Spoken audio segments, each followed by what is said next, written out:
Hey guys, it's Jake Mace, the Vegan Athlete. Many of you guys who follow me here at the Vegan Athlete channel, you guys know that I've been going through a bunch of life changes over the past year that I'm really excited and happy about. And one of those changes is I'm going to be leaving the USA forever coming up. And you guys can learn more about it by watching the video I made about this down below. You can also go to my GoFundMe page and Patreon to help make the trip possible and the content of farming and growing food at home possible. I need help on this trip coming up, which is coming up very rapidly and very soon. And some of the help is food. I need food to bring on this journey because I'm actually very afraid of the food. I'm actually excited about the food as well. And the reason why I'm excited and afraid is because I'm going to be going with my girlfriend Nicole, and we're going to be together working and living on farms of people that we have no idea who these people are. We don't even know if they're vegan. We're doing some research, but there could be breads and vegetables and grains and beans, but there's not gonna be a Trader Joe's nearby or a Whole Foods nearby we can just dunk in at and get some vegan food. There's not gonna be a pomegranate cafe or green restaurant nearby.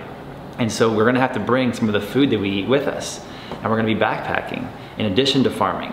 So we have to make stuff that's light to carry, packed with nutrients, delicious and tastes good, and carries well during the backpacking. So I reached out to my friends over at Omega, which is a juicing company that also makes other products like Dehydrators. I think Omega is one of the best companies out there for not only juicers, but also other products that allow you to live very healthy. And so I've always wanted to try their Excalibur food dehydrator. And this is my first time using this food dehydrator from Omega. Let's do an unboxing video right now of what this dehydrator looks like and how it functions. And then let's make some of my favorite foods in this dehydrator and save some money. Because I don't know about you, but if I go to like Whole Foods to get dehydrated mango or dehydrated pineapple or dehydrated bananas, it's very expensive. If I go to Trader Joe's, it's a little bit more affordable, but it's still a lot of plastic. Everything's in plastic bags.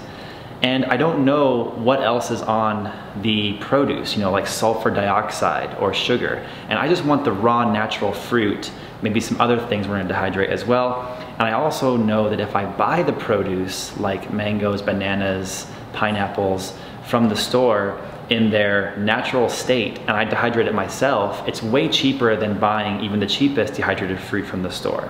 So this video is gonna be about how to get healthy, how to backpack well, how to make hiking and traveling food that is light, nutritious, and easy to carry, but also how to save a bunch of money.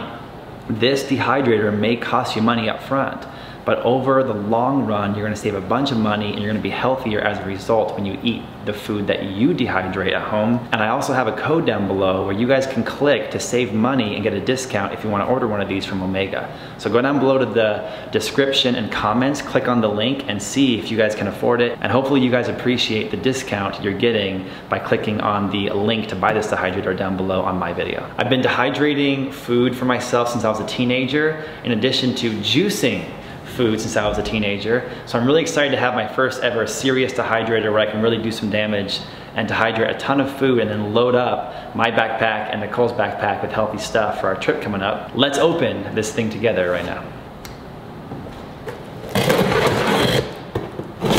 First thing, Nicole just snuck a peek and she's super excited about these recipe books that we can get inspiration and ideas from. So we'll save these close by.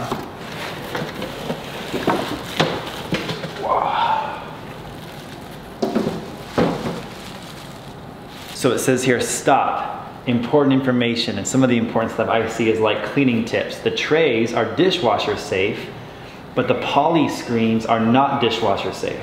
Please hand wash. It says for the Paraflex premium sheets, do not soak, wipe off only, and register your warranty at drying123.com. So again, you guys can click on the links down below if you want to get one of these or learn more about them. And I would recommend always registering products you care about. I just had my bicycle stolen last month, and luckily me and a team fought hard to find it, recover it, and get it back. but it would have been much easier if I had known to register the serial number of the bike with the city I live in. And so when you guys care about products like a dehydrator or like a bicycle or a car, register it so that you can keep it in good condition, possibly get warranties, all that jazz. All right guys, let's open this up and unveil what's inside. Okay, so personally, I'm already really excited because I've always wanted the Dehydrator that has the slide-in trays. Historically, when I was a kid, I always had the circular Dehydrator that you would access from the top, and it was always very low power and kind of cheap, like a little toy. So this one seems like the one that the vegan athlete should own. Okay, so you pull these trays out, and they've got the nice dehydrating sheets that will allow your stuff not to stick. And so we're gonna put those on the trays and slide them in, and it looks like I can do, how many trays here? 1, 2, 3, 4, 5, 6, 7, 8, 9. 9 different trays of stuff. So I can have like bananas on one, pineapples on one, maybe mangoes on one, and we're gonna do some other cool recipes coming up. So stay tuned to my Vegan Athlete channel to see all the cool recipes we put through this Excalibur Dehydrator. If you guys come on back here, you'll see how they have the temperature gauges and the dials that are taped up so they didn't get damaged in shipping. And we have the different suggestions that they have for making different kinds of foods, like herbs, living foods, raising bread, making yogurt, vegetables, fruit rolls, meat, fish, and jerky. So we'll definitely be doing some vegan jerky in this. We'll also be doing some living bread full of seeds and sprouted things. And of course, a lot of herbs and a lot of living foods like fruits and vegetables and sun-dried tomatoes and things like that. So we're gonna show you guys a lot of recipes that we're gonna utilize the Excalibur for. On this side I have what I think is the cover for the trays so that it all stays kind of enclosed. So let's open this up and see how this attaches to the unit.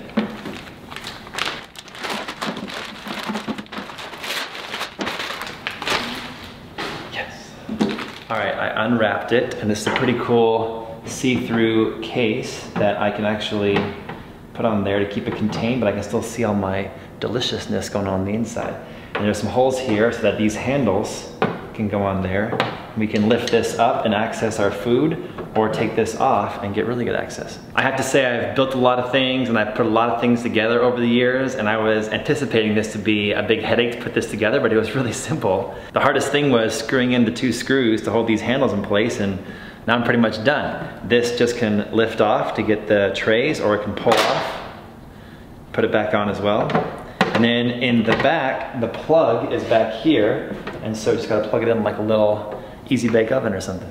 We're really excited to go through this guide of different ideas they have, full color.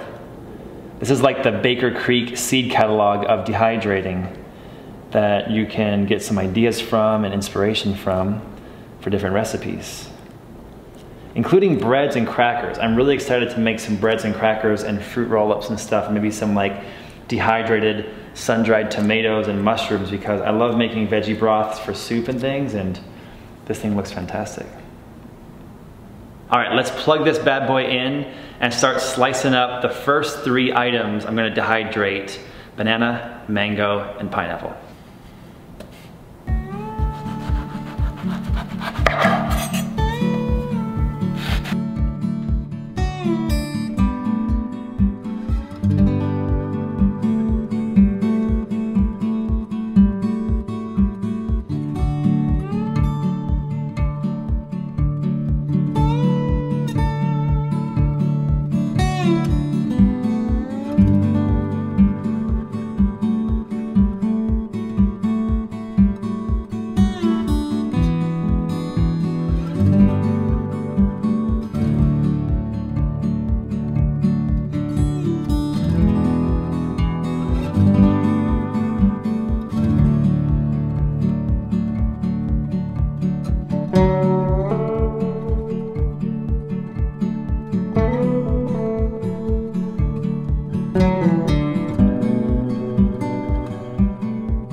Okay, here's the final tray I'm doing for now.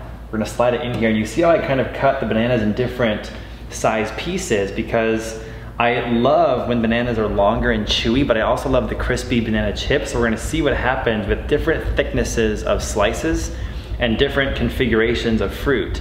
And I'll report back to you guys, show you guys which ones do better, how they taste different, how the texture is different, and they all fit in there. The mango, the same thing. I cut some pieces thin, some pieces thicker, because I'm going to be kind of learning this Dehydrator along with you guys here on the YouTube channel. All right, I'm gonna take the front and put it on.